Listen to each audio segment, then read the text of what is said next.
Ketemu kembali di channel Nescafe. Jangan lupa subscribe, komen, dan share ya. Saya tergelitik kembali dengan berita yang ada ya. Kok bisa terjadi nih, pertanyaannya ya. Meskipun memang saya belum bicara soal substansi, tapi ini mengenai tentang bagaimana nasib nakes kita ya. Saya mengutip dari berita ya di media ya terkait dengan nasib nakes. Tentu nakes itu kan banyak ya, tapi nakes itu kan bekerja di dunia kesehatan dan fasilitas kesehatan. Saya bacakan. Pemberian tambahan penghasilan pegawai TPP, pegawai pemerintah dengan perjanjian kerja P3K, tenaga kesehatan di lingkup pemerintahan Kota Tangsel kian santer terdengar. Dibilangnya karut-marut, biasanya carut-marut. Bermula ketika pemerintah Kota Tangsel mengeluarkan keputusan wali kota nomor bla bla bla bla ya, tentang besaran tambahan penghasilan pegawai aparatur sipil negara atau ASN. Jadi ini disampaikan bulan kemarin tanggal 2 April 2024 ya. Mereka mengatakan bahwa ini bicara masa depan, Pak, ujar seorang pegawai nakes P3K ya. Dia mengatakan bahwa perhitungan mengenai tambahan penghasilan ya jauh di bawah angka kewajaran, bahkan terkesan mengesampingkan peran nakes yang cukup penting. Kalau bicara soal peran nakes, ini kita tidak terlepas dari sejarah atau cerita yang ketika kita berbicara soal masa pandemi COVID, bagaimana nakes itu garda terdepan. Artinya kalau kita mengupas kembali, ini kok penghasilan atau penghargaan sampai hari ini kok masih terjadi seperti itu. Kita tidak munafik bahwa bekerja adalah menghasilkan sesuatu.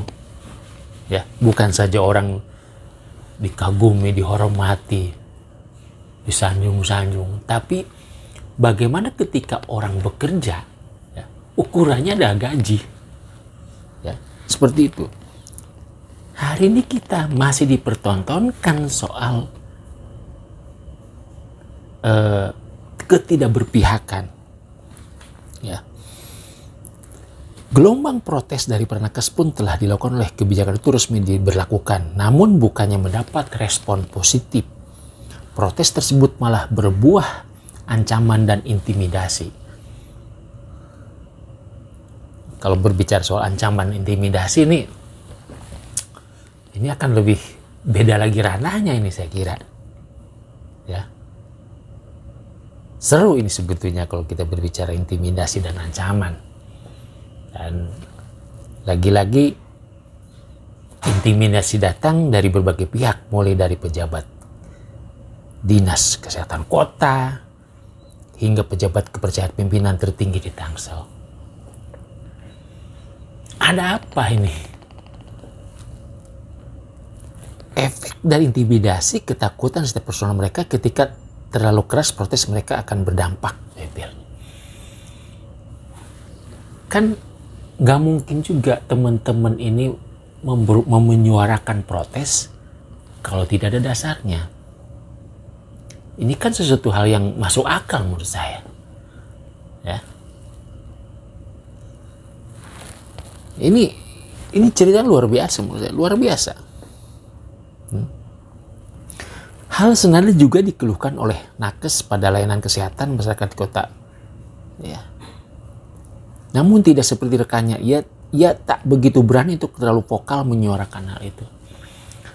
Ini ada beberapa, ada satu tempat lagi yang menyuarakan tapi dia tidak berani. Saya kira kita harus belajar bahwa ini alam keterbukaan, alam demokrasi. Kita menyuarakan hak kita menyuarakan kebenaran. Ya.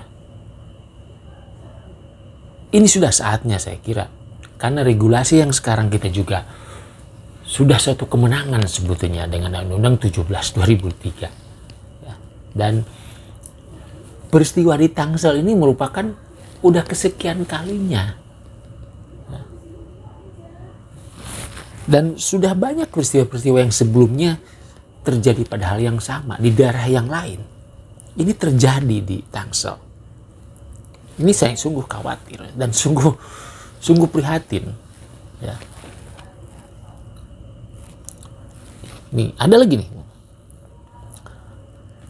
Selain takut dianggap sebagai provokator, ia juga takut jikalau Pemuda Tangsel memotong statusnya sebagai pegawai pemerintah dengan perjanjian kerja sepihak, kita kritik malah ditekan dan dibungkam.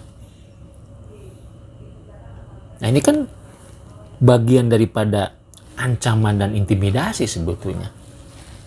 Ini sudah suatu perbuatan melawan hukum, ini masuk arah pidana. Dan ayolah teman-teman lah, kita kompak lah. Seharusnya disuarakan semuanya. Ada satu daerah yang memang menurut saya itu adalah teman-teman seperjuangan kita. Teman-teman garda terdepan yang kita berjuang berjibaku ketika COVID. Tapi sampai hari ini masih ada terjadi seperti itu. Ya. Jangan berita ini naik tapi tidak ada solusi. Saya kira dengan cara beginilah kita terus menyuarakan supaya teman-teman ini menjadi satu hal yang sangat diperhitungkan. Ya, kita tahu Fasiankes itu adalah nakesnya paling banyak, ya, terutama perawat. Jadi saya hanya bisa menggugah teman-teman, ayo kita saling bahu-bahu dan menghimbau kepada pemerintah Tangsel, berikanlah selayaknya, sepantasnya. Mereka juga butuh hidup, butuh menghidupi anak istrinya, keluarganya. Ya, tentu suatu hal yang sangat diapresiasi bagi teman-teman nakes untuk berani ya bersuara demi kebenaran. Tetap semangat teman-teman, langsung terus maju. Mereka